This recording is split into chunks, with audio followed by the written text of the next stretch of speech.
en lisant, en écrivant. Le podcast de lecture versatile de Pierre Ménard.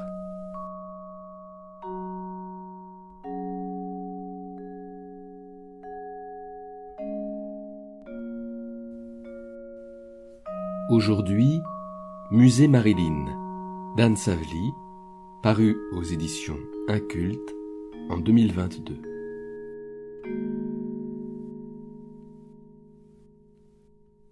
Il y a 60 ans disparaissait Marilyn Monroe, actrice, mannequin et chanteuse américaine au sommet de sa gloire. De très nombreux livres ont été écrits sur la star hollywoodienne, essais et romans, mais aucun ne s'est réellement intéressé à la création de son image par la photographie.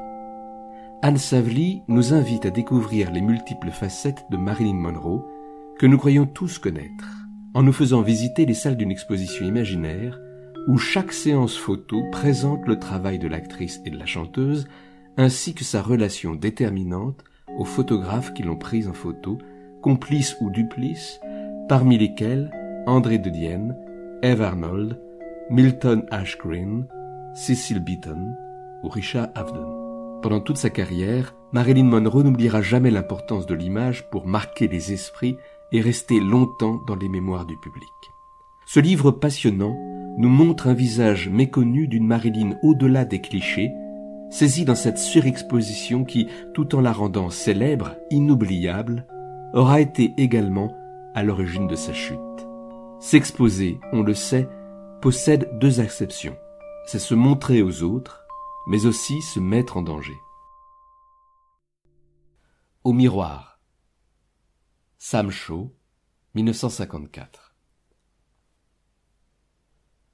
Une loge ou la salle de bain de l'hôtel. Les deux se confondent parfois. Voici qu'apparaît le photographe, Sam Shaw, lui aussi ami de Marilyn, lui aussi d'une influence profonde.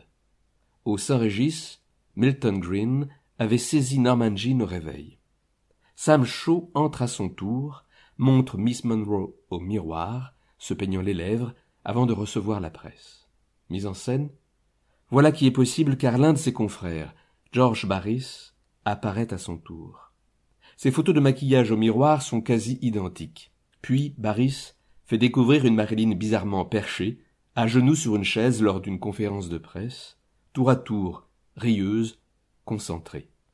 Sam Shaw est là, lui aussi, parmi les journalistes. Ses images et celles de Barris s'entremêlent, permutent. Cependant, pour l'instant, c'est l'heure de Sam Shaw. Révéler une femme au travail, entourée ou seule, tel est son sujet.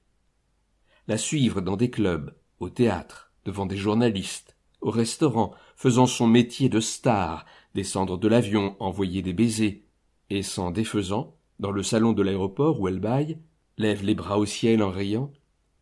Devenir son complice, devenir peut-être le premier photographe de plateau célèbre, puisqu'il s'agit de documenter le tournage de 7 ans de réflexion, engagé par Charles Feldman, le nouvel agent et producteur de Marilyn. Et mieux, bien mieux encore, être, sans l'avoir voulu sans doute, à l'origine du mythe final, de l'image ultime. Car c'est Sam Shaw, et non Billy Wilder, qui a eu l'idée de la robe soufflée par le vent au-dessus de la bouche de métro. Il s'est rappelé les fiancées de marins photographiées au Steeplechase, le parc d'attractions de Coney Island, en 1941. La jupe de l'une s'était envolée, avait-il raconté au réalisateur. Mais attendez, nous n'y sommes pas encore. Nous sommes dans une loge, souvenez-vous. Crème, blush, rouge, fossiles et vernis. Marilyn se farde.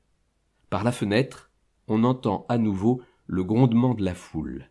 C'est qu'ils sont des milliers, déjà, à s'entasser pendant que les techniciens règlent la scène. Tu les entends. Tu sais ce qui t'attend. L'appel de tes vœux et pourtant tu te figes. C'est chaque fois par surprise qu'elle arrive. Dans le miroir, tu es parfaite. Réinventée en fonction d'un public qui apprécie toujours ce que tu as promis. Dehors, ils s'amassent par milliers donc. Ils rêvent de cette loge dans laquelle tu te prépares. Ces cris, ces rengaines, le prénom qu'ils répètent, serpentent jusqu'à toi par le jeu des gouttières. Dans quelques secondes, tu le sais, New York va se mesurer à l'intensité coréenne. Une fois sorti d'ici, tu seras à nouveau comblée, pleine, campée sur des jambes que tu n'auras pas peur de laisser détailler. Par la masse qui t'attire, journalistes, photographes, figurants et caméramans, toute l'équipe technique, les passants, les futurs spectateurs. Tu ne craindras pas la critique. Personne ne les dira trop courtes parce que tu l'as décidé. Tu feras taire la ville au moment où elle scandera ton nom. Et ce sera peut-être pour la dernière fois. La voilà, c'est évident. L'enfant abandonné se plante devant toi, tandis que tu examines la texture de la poudre, vérifies les reflets des boucles, les cils, le regard fixe. Elle exige un adulte qui prendrait soin de son avenir, qui saurait la guider, lui dirait des choses simples. Tu es encore petite, ensuite tu vas grandir, devenir jeune fille, jeune femme, femme, vieille, morte, et ce sera normal. L'enfant abandonné refuse la souplesse. Le sourire Marilyn. Tu te retournes, ou peut-être même pas, car tu as l'habitude. Constatation, dans la loge, il n'y a plus que toi, comme adulte. 28 ans et marié, te rappellerait Joe. Sam Shaw est parti après sa remarque. Tu as levé un œil, la coiffeuse, la maquilleuse ont compris la consigne, ont fermé la porte doucement. Tu as demandé à rester seul sans avoir à le dire. C'est un signe de règne, n'est-ce pas? Tu te penches. De près, tu es vulgaire, a-t-il décrété. Vraiment trop maquillée. De plus près encore, tu n'es rien. Juste une femme prête à se laisser transformer, quasi défigurée, pour qu'à l'intérieur rien n'explose. Pour que les débris de l'enfance s'encastrent, recomposent une image même géométrique, une bouche sans nez ou le contraire, un Picasso, ricanerait-on. Tu es prête à tout pour éviter cette déflagration dont tu connais les sources, contre laquelle tu ne peux rien. Tu te regardes. Tu ajoutes rouge et vernis. Sam Shaw s'est trompé, et tu le sais. Marilyn Monroe n'existe pas sans public. Il faut qu'on puisse la voir de loin. Quelque chose résiste. Allons, qu'est-ce qui résiste? Dis-moi. Tout va se passer simplement. Tu vas quitter cette loge dans une robe destinée à devenir célèbre, la blanche en corolle échancrée. Tu porteras peut-être 2 culottes superposées, promèneras des jambes galbées, lisses, maquillées, le masque de la joie rivé au visage, et l'enfant sera contente. Elle n'aura aucun père à chercher dans la foule. New York tout entier lui montrera le chemin. Jeunesse, gloire éternelle, dira la pellicule. Allez, lève-toi. Quitte le miroir.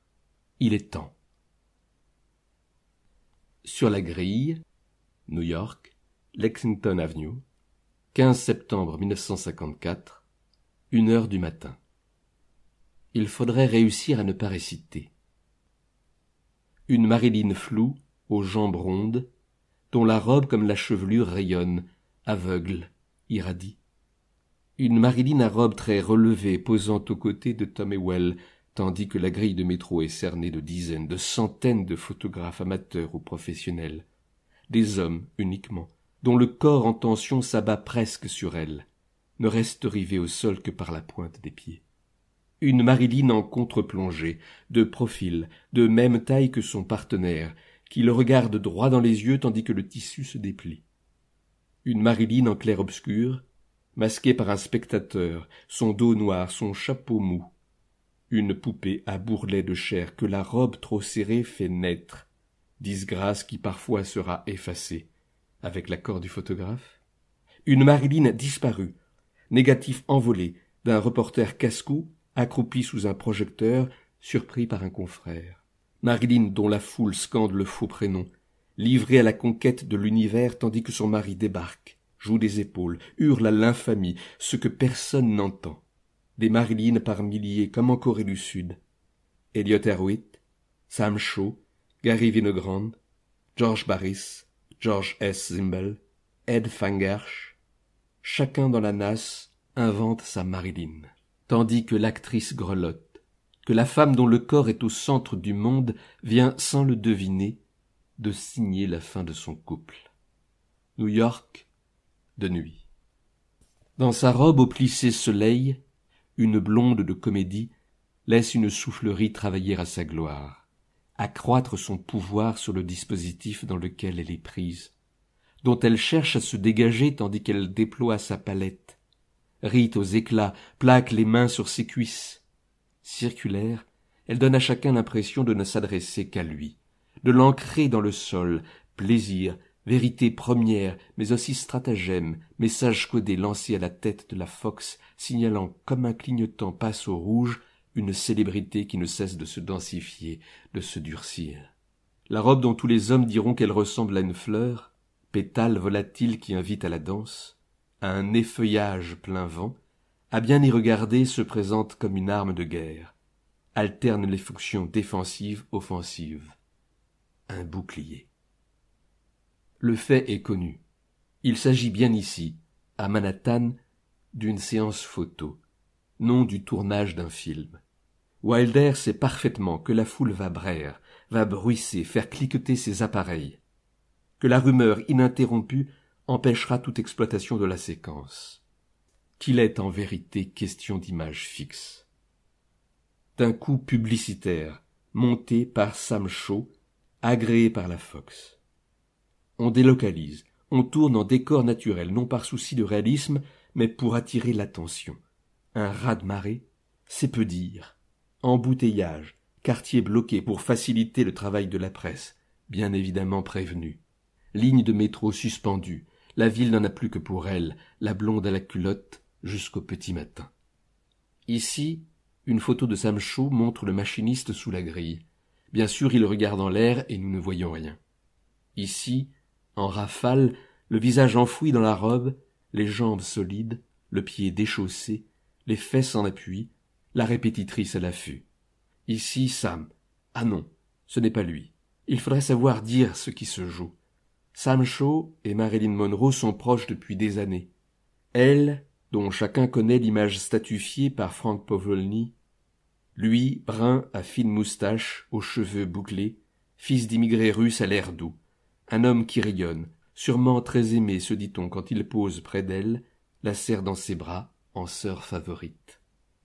Entre le photographe et le modèle, l'espace d'un instant, on peut imaginer une relation très simple. Il dit les choses, elle les entend. Il veut la photographier au travail, en sueur, concentrée, fatiguée peut-être. Elle refuse, explique qu'elle se doit au public, qu'un masque la protège. Il n'est pas question de s'en débarrasser et de faire apparaître cerne, ridule, expression de dégoût. Il comprend, il écoute, il persiste tendrement. Bientôt il donnera d'elle une image nouvelle, qui ne sera pas non plus celle de Milton Green ou d'Ed Fangersch. Sam Shaw réussira à prendre Liz Taylor échevelée, un œil fermé, un œil ouvert, la très lisse lyrémique, aguicheuse dans une rue de New York tandis que trois types se rapprochent. John Cassavetes, son meilleur ami, immensément beau près de sa caméra, beauté de doute, de douleur. Cassavetes encore, enlacé à Gina Rowlands, chez eux, à tomber. Et Audrey Hepburn, toute jeune, joue pleine, accoudée aux zinc entre un vieux à béret et un vague baroudeur en cuir. Je crois qu'on peut le dire. Sam Shaw, qui a immortalisé Brando dans son t-shirt blanc et deviendra le producteur d'une femme sous influence, est peut-être celui qui a le mieux compris Marilyn, qui n'a été ni impressionné ni méprisant, a cherché avec elle de nouveaux points d'ancrage, l'a présenté à Richard Avedon et a eu l'élégance de raconter en quoi cette rencontre a compté pour elle. Était l'intime de Joe et, pour ne pas le blesser, n'a publié qu'une photo du couple, en noir et blanc, où tous deux le regardent en riant. Une vraie relation à trois, un portrait de famille en somme.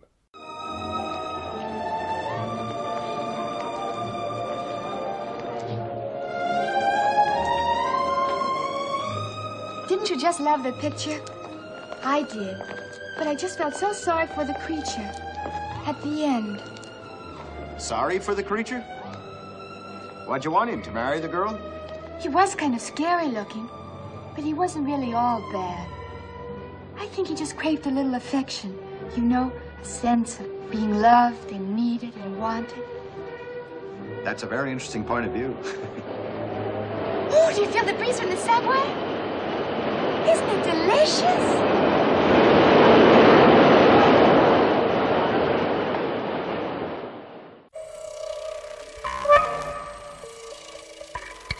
En lisant, en écrivant.